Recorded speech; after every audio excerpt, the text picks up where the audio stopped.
Bueno o eterno, de John Bevere, porque lo bueno sin Dios no es suficiente.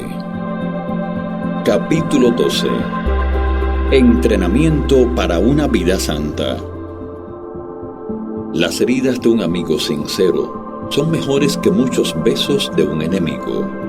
Proverbios 27:6, Nueva Traducción Viviente. Todo aquello que rebaja o destruye la santidad de Dios por medio de una falsa idea del amor de Dios es infiel a la revelación de Dios dada mediante Jesucristo. Oswald Chambers.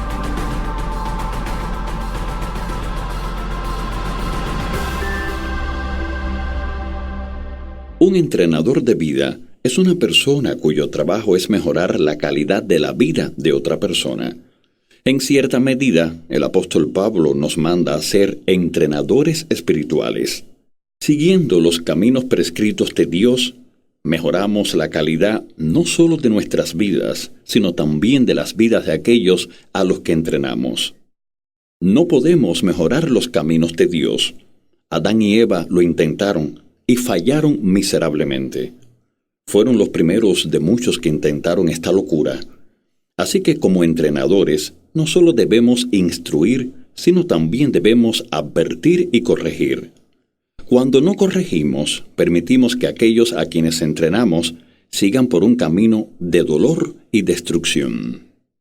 De nuevo, por esta razón, Pablo anima a Timoteo. Predica la palabra de Dios.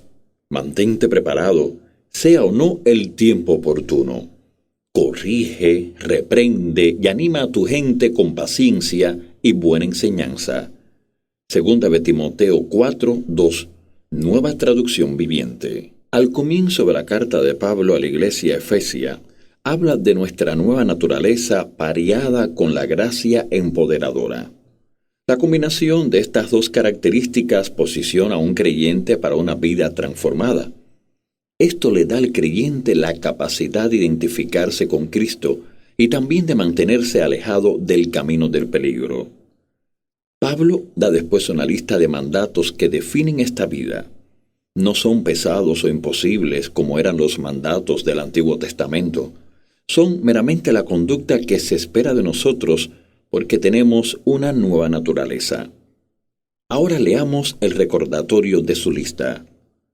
Que no haya ninguna inmoralidad sexual, impureza ni avaricia entre ustedes. Tales pecados no tienen lugar en el pueblo de Dios. Los cuentos obscenos, las conversaciones necias y los chistes groseros no son para ustedes. En cambio, que haya una actitud de agradecimiento a Dios. No se emborrachen con vino. Efesios 5, 3 y 4 y 18, Nueva Traducción Viviente. De nuevo, esto se parece a una lista de prohibiciones.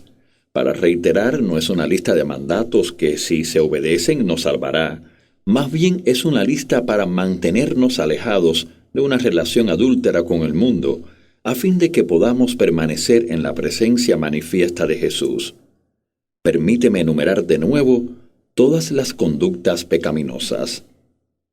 Las que se trataron en un capítulo previo fueron: no decir mentiras, no pecar dejando que la ira te controle, no robar, no usar un lenguaje sucio o abusivo.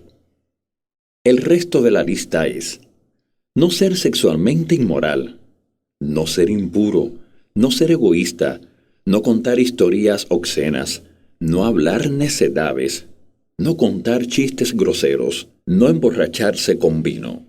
El Nuevo Testamento es un mensaje de gracia, pero para un mensaje del que muchos dicen no contener mandatos o prohibiciones. Esta lista de tan solo uno de los 27 libros del Nuevo Testamento se está haciendo muy larga. Más irónico aún es que el apóstol que recibió la profunda revelación de la gracia compilara la lista. ¿Se deben ignorar esos mandatos o se deben tomar en serio? Ninguna inmoralidad sexual. El primer punto de nuestra nueva lista es ninguna inmoralidad sexual. Como hijos e hijas de Dios, no debemos cometer adulterio, participar de la homosexualidad o involucrarnos en ninguna actividad sexual a menos que estemos casados. Con demasiada frecuencia me he encontrado con parejas que viven juntos y dicen ser cristianos. Este no es un suceso extraño, sino está creciendo mucho en la iglesia. Muchas de estas parejas asisten a iglesias evangélicas, son abiertos en su fe y a menudo incluso exuberantes sobre lo que Dios está haciendo en sus vidas. No hay ni atisbo de convicción, remordimiento o tristeza. Simplemente no creen que vivir juntos sin estar casados esté mal. ¿Por qué? Quizás no han escuchado desde el púlpito mensajes como los de Pablo, Pedro, Santiago, Juan y Judas, llamándolos a una vida pura y casta. Las charlas de los domingos de sus pastores son edificantes y de aliento, pero carecen de confrontación o convicción.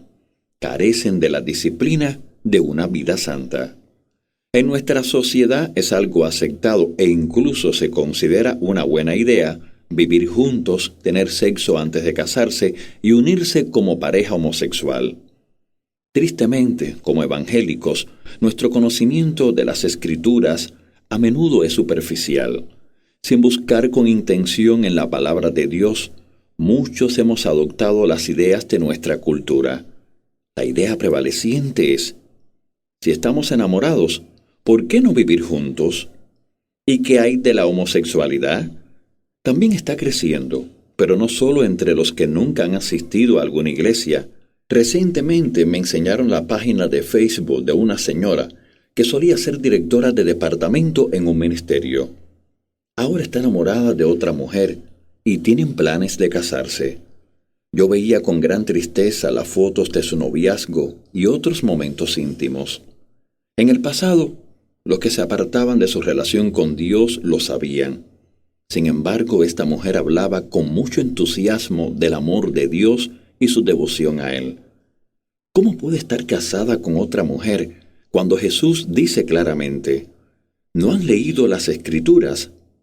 Allí está escrito que desde el principio Dios los hizo hombre y mujer, como ya no son dos sino uno, que nadie separe lo que Dios ha unido.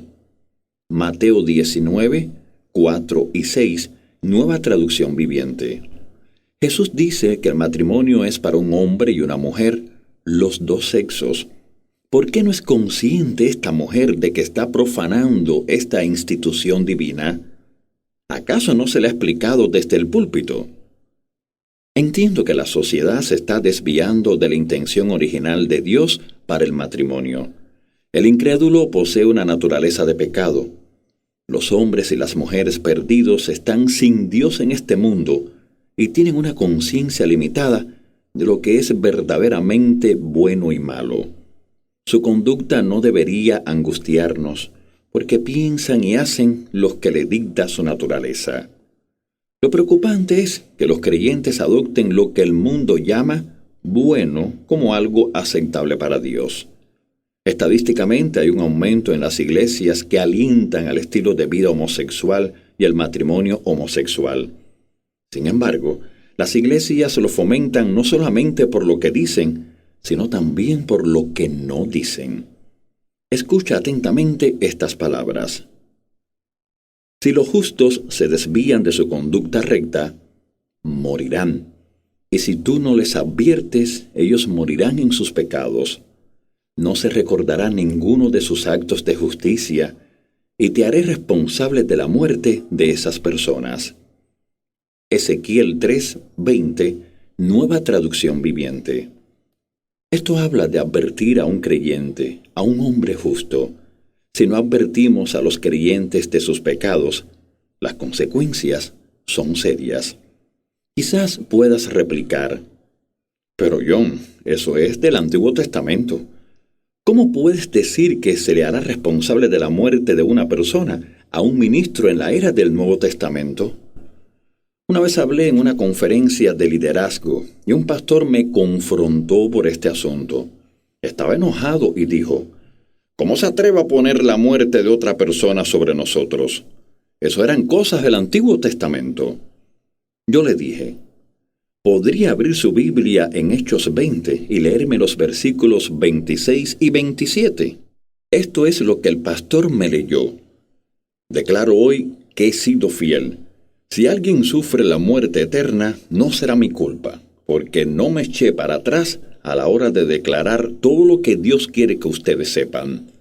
Hechos 20, 26 y 27, Nueva Traducción Viviente.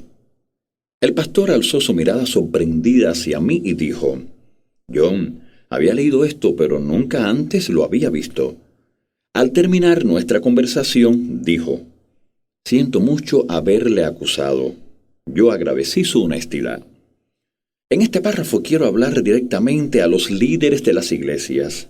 Estas fueron las palabras de Pablo a sus líderes en Efeso, pero también seremos culpables si quienes enseñamos y predicamos no declaramos todo el consejo de Dios a su pueblo. Si solo hablamos de una forma edificante, retenemos un gran porcentaje del consejo de Dios. Por consiguiente, nuestra gente gravitará hacia lo que el mundo considera bueno, lo cual no es distinto a un niño indisciplinado que tenderá a la necedad. El resumen: su sangre estará sobre nuestras manos. Permíteme citar un ejemplo más. Vi a un pastor anunciar a su congregación que él era homosexual durante una reunión retransmitida en televisión en la página web de su mega iglesia. Contaba cómo estaba cansado de esconderlo. No quería que otros que estuvieran involucrados también en ese mismo estilo de vida siguieran teniendo convicción. Él lo llamó condenación. Sistemáticamente relató todos los versículos de la Biblia que revelaban la idea de Dios de la homosexualidad y los descartó. Después les dijo valientemente a sus televidentes: el apóstol Pablo relató muy bien las realidades en Cristo, pero era muy malo con las relaciones, acallando así la instrucción de Pablo acerca de la sexualidad. El pastor siguió explicando que Pablo se equivocó en el primer capítulo de Romanos, cuando dijo implícitamente que si no adorábamos a Dios, podríamos terminar en la homosexualidad. Ver Romanos 1, del 21 al 27. Según este pastor, las palabras de Pablo no podrían ser ciertas, porque según sus propias palabras, la mitad de los líderes de alabanza en los Estados Unidos son homosexuales. Me preguntaba qué investigación había revelado esa estadística. Mientras veía hablar a este hombre, conté varias ovaciones del público de su congregación puestos en pie. Tras escuchar las retorcidas palabras del pastor, Dios me habló y me dijo: lee Romanos capítulo 1. Esto es lo que encontré. Por esa razón, Dios los abandonó a sus pasiones vergonzosas. Aún las mujeres se rebelaron contra la forma natural de tener relaciones sexuales, y en cambio dieron rienda suelta al sexo unas con otras. Los hombres, por su parte, en lugar de tener relaciones sexuales normales con la mujer, ardieron en pasiones unos con otros. Los hombres hicieron cosas vergonzosas con otros hombres, y como consecuencia de ese pecado, sufrieron dentro de sí el castigo que merecían. Saben bien que la justicia de Dios exige que los que hacen esas cosas merecen morir, pero ellos igual las hacen. Peor aún, incitan a otros a que también las hagan. Romanos 1, 26, 27 y 32. Nueva Traducción Viviente. ¿Cómo pudo este ministro descartar los versículos que declaran que la conducta homosexual es vergonzosa? No se necesita una persona muy espiritual para saber que esta práctica sexual no es natural. Incluso los animales se abstienen de participar en estas conductas. ¿Por qué debiéramos pensar que Dios lo pasa por alto, aprueba o fomenta?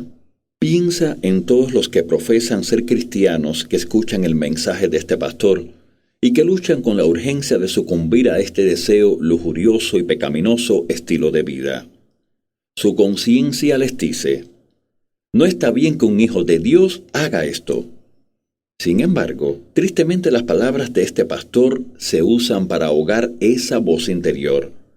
No solo se estaba posicionando a sí mismo para el juicio, sino que también estaba animando a otros a hacer lo mismo. ¿Y qué hay de las ovaciones en pie de los que están en su iglesia? La Nueva Traducción Viviente dice en Romanos 1:32 que todos los que incitan a otros a que también las hagan, también están bajo el juicio. ¿Qué hacemos con las palabras de Pablo? ¿No se dan cuenta de que los que hacen lo malo no heredarán el reino de Dios? No se engañen a sí mismos.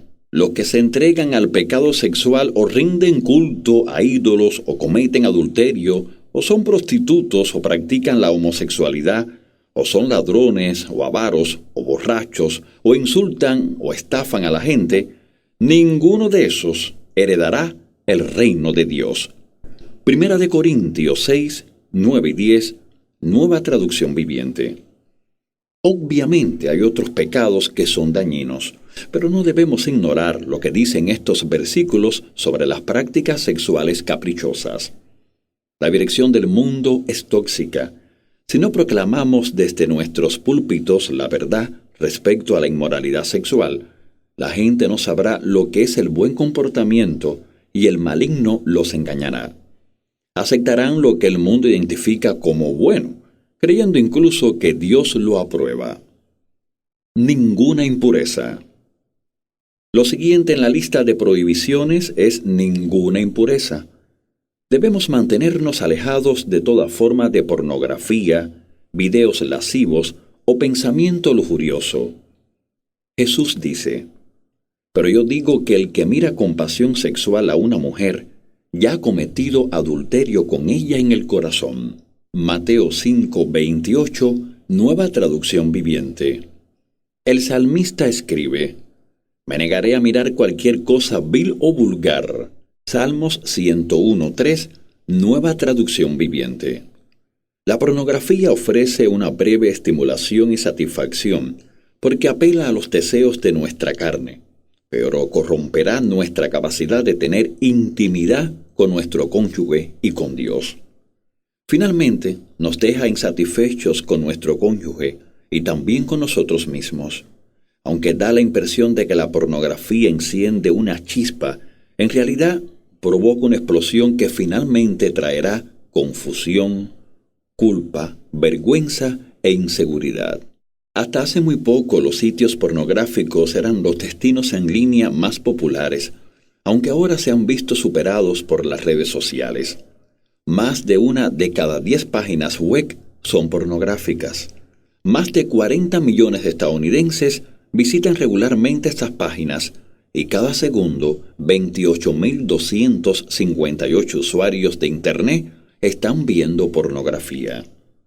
Este no es un asunto exclusivamente masculino. Cerca de 1 de cada 5 mujeres ven pornografía en línea semanalmente, y muchas expresan sentimientos de no poder hacer nada respecto a la masturbación. Tanto hombres como mujeres alimentan sus adicciones cuando no están en línea con cosas como revistas o libros eróticos, siendo lo segundo especialmente popular entre las mujeres. ¿Qué hay de la iglesia? La revista Christian Today hizo una encuesta en la que se preguntaba a los pastores si habían visitado páginas web pornográficas en el año pasado. El 54% respondieron que sí. Estos son los líderes de nuestra iglesia. Otras estadísticas revelan que el 50% de todos los hombres evangélicos son adictos a la pornografía, y una encuesta que reveló la CNN mostraba que el 70% de los hombres cristianos luchan con ella. Así que debemos preguntar, ¿han sido los mensajes alentadores desde el púlpito predominantemente la respuesta a esta epidemia que ahora está en sus niveles más altos jamás vistos? Yo luché con la pornografía hasta que tuve 27 años, un periodo de tiempo que incluyó mis primeros años en el ministerio. Estaba seguro de que cuando me casara con una bella esposa, este pecado cesaría. Pero no fue así, sino que incluso empeoró. Puso una pared entre Lisa y yo.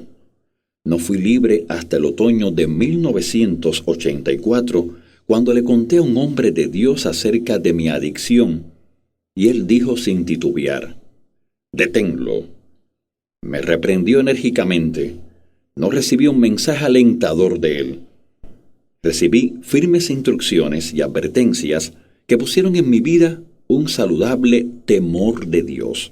Las palabras de ese hombre provocaron en mí una búsqueda de Dios para hallar mi libertad. En un periodo de 9 meses estaba completamente liberado y he caminado con esa libertad hasta la fecha. Descubrí que la gracia de Dios es muy poderosa. Puede liberar a un hombre que había estado atado a la pornografía desde los 11 años.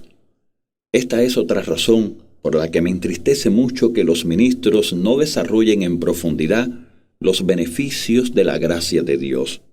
Si yo no hubiera descubierto la gracia de Dios, no solo como un regalo gratuito, perdón de pecados y salvación, sino también como el empoderamiento de Dios para vivir por encima de mi capacidad natural, aún estaría atado en la actualidad.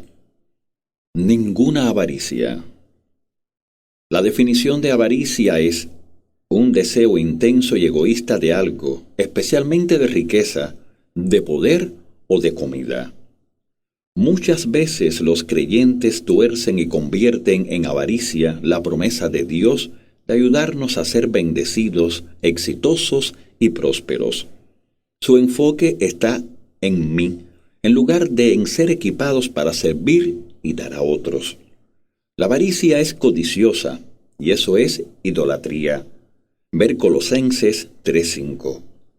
Cuando somos avaros, ponemos nuestros deseos, pasiones, apetitos, fama, estatus, popularidad y lujurias económicas por encima de Dios y de otros.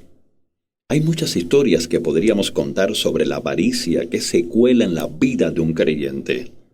Balaam perdió su relación con Dios por ella, al igual que Caín, Coré y muchos otros que en un tiempo estuvieron en la presencia de Dios. Muchos caen en la avaricia porque no son advertidos. Advertir con la enseñanza y la predicación es dejar de dar solamente mensajes positivos y edificantes. Pero para ayudar a los hombres y las mujeres a convertirse en personas maduras en Cristo, no solo debemos enseñar, sino también advertir. Colosenses 1:28. Cuando era un niño, disfrutaba de las enseñanzas de mis padres, pero no me importaban sus advertencias. Sin embargo, más tarde aprendí que eran las advertencias las que salvarían mi vida. Si mi padre no me hubiera advertido de las consecuencias de meter un destornillador en un enchufe eléctrico, quizás lo hubiera hecho por la curiosidad y me hubiera electrocutado. Pablo dijo a una de sus amadas iglesias: «Así que estén alerta. Recuerden que día y noche durante 3 años no he dejado de amonestar con lágrimas a cada uno en particular». Hechos 20:31, Nueva Versión Internacional. Día y noche durante 3 años, y lo hizo con lágrimas. ¿Estamos amonestando a la gente diariamente? ¿O los que predicamos y enseñamos simplemente esperamos que nuestros mensajes de ánimo mantengan a los oyentes libres de la avaricia? ¿Nos importa? Hace años que no escucho un mensaje sobre evitar la avaricia.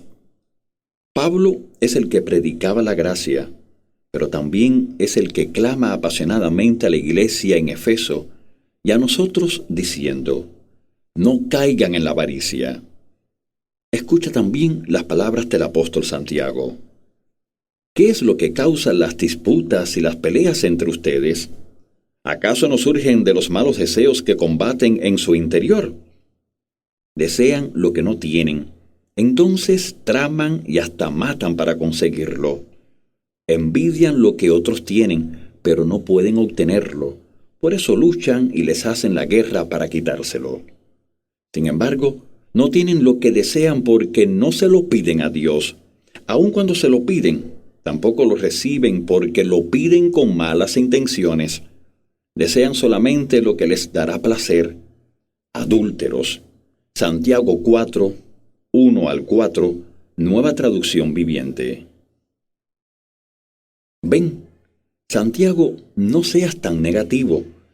¿Estaba el apóstol siendo meramente gruñón, terco y rígido? ¿O podría ser que realmente amaba a la gente a la que escribió?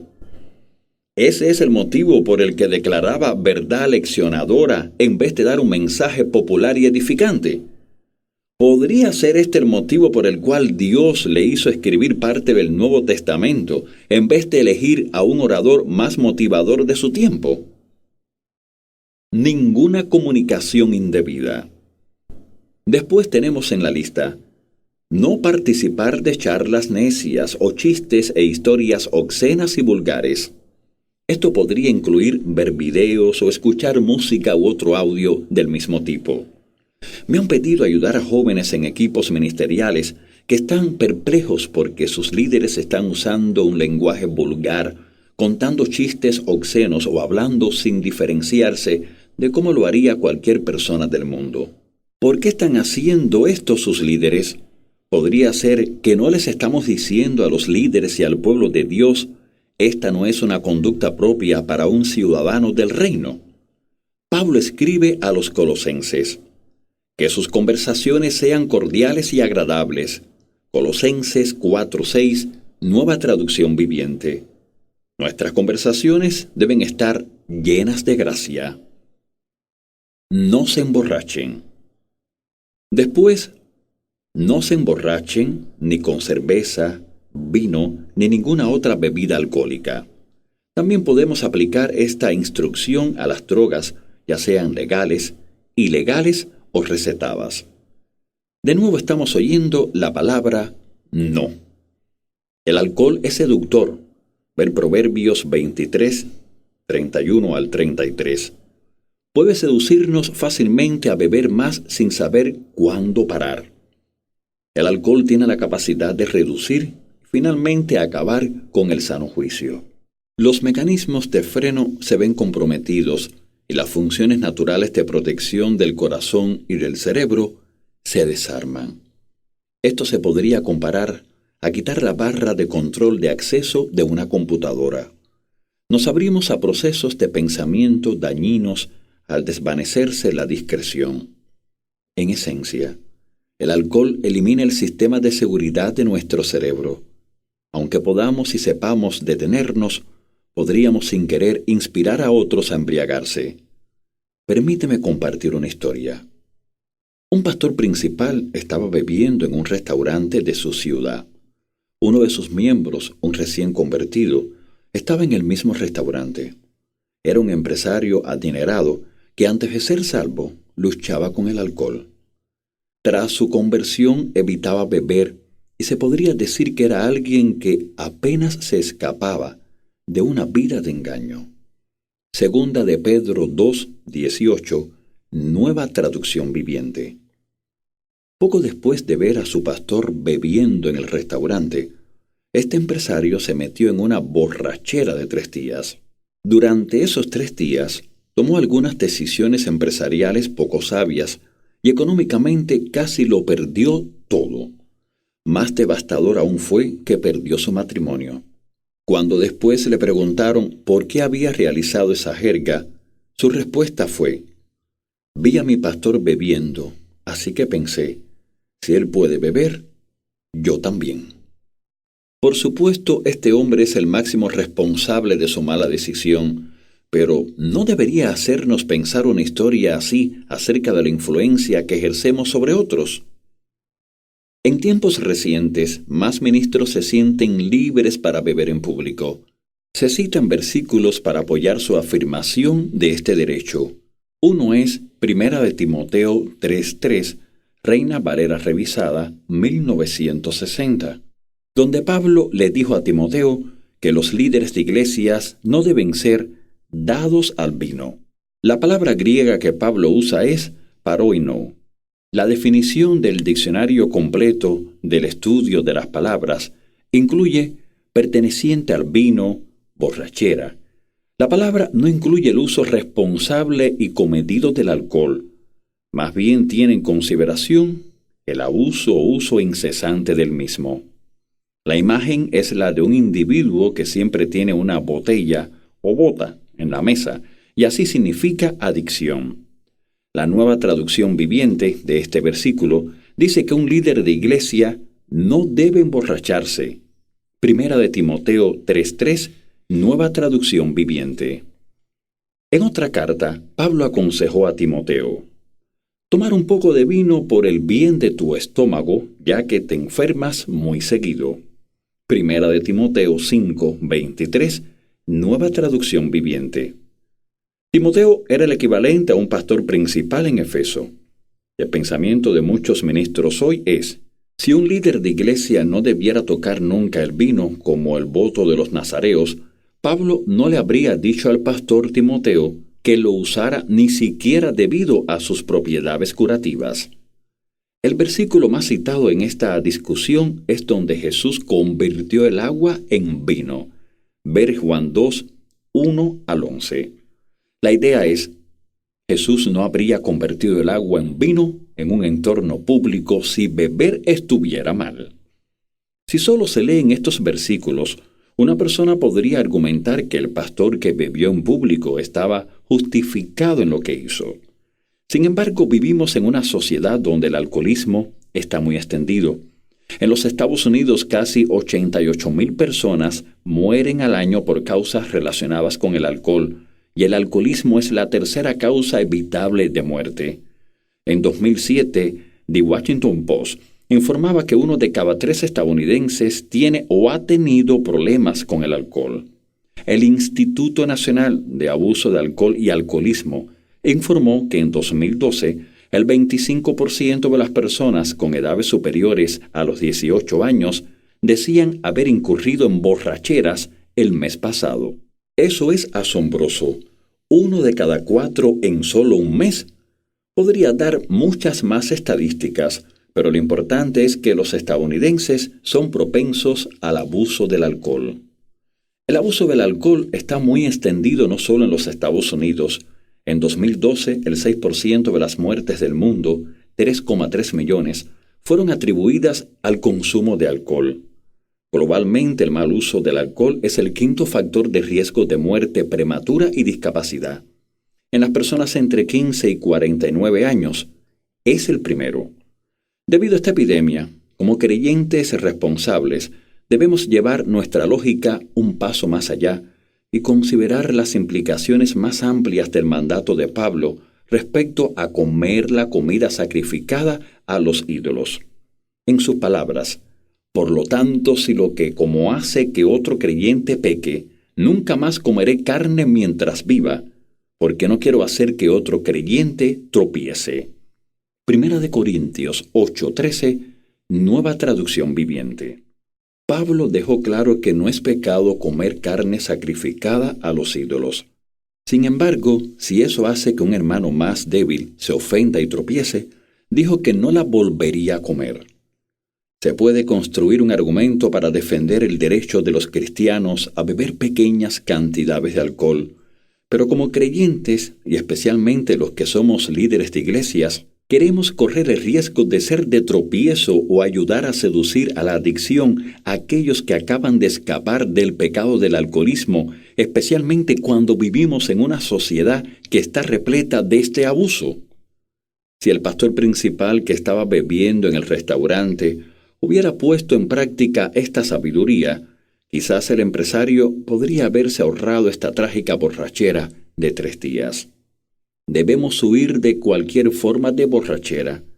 No es la conducta más indicada para un hijo de Dios y no es un asunto trivial. Se nos advierte enfáticamente: ¿no se dan cuenta de que los que hacen lo malo no heredarán el reino de Dios? No se engañen a sí mismos. Los que se entregan al pecado sexual o son ladrones o avaros o borrachos o insultan o estafan a la gente. Ninguno de esos heredará el reino de Dios. Primera de Corintios 6, 9 y 10, Nueva Traducción Viviente. Deberíamos considerar un aspecto más importante en nuestra discusión.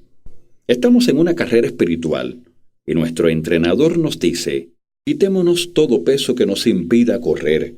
especialmente el pecado que tan fácilmente nos hace tropezar. Hebreos 12:1, Nueva Traducción Viviente. Hay pecados que nos asaltan de forma más fácil que otros, y parecería, según las estadísticas previamente mencionadas, que el abuso del alcohol está en lo alto de esta lista. Así pues, ¿por qué coquetear con algo que ha producido la ruina a muchos? En conclusión, preguntémonos, ¿por qué los que tenemos la experiencia genuina de ser llenos del Espíritu buscamos medios artificiales para la paz o el alivio de la tensión? Somos llenos del Espíritu solo nominalmente y no por experiencia, y por lo tanto necesitamos ayuda de otras sustancias. No se dejen engañar. Hemos visto solamente un capítulo del libro de Efesios. Hay muchos otros mandamientos en el Nuevo Testamento. De nuevo recuerda que esta no es una lista que hay que cumplir para ser salvo. Es más bien que este estilo de vida es el que se les atribuye a aquellos que vivirán en la presencia manifiesta de Dios. Escucha cómo concluye Pablo esta lista de prohibiciones.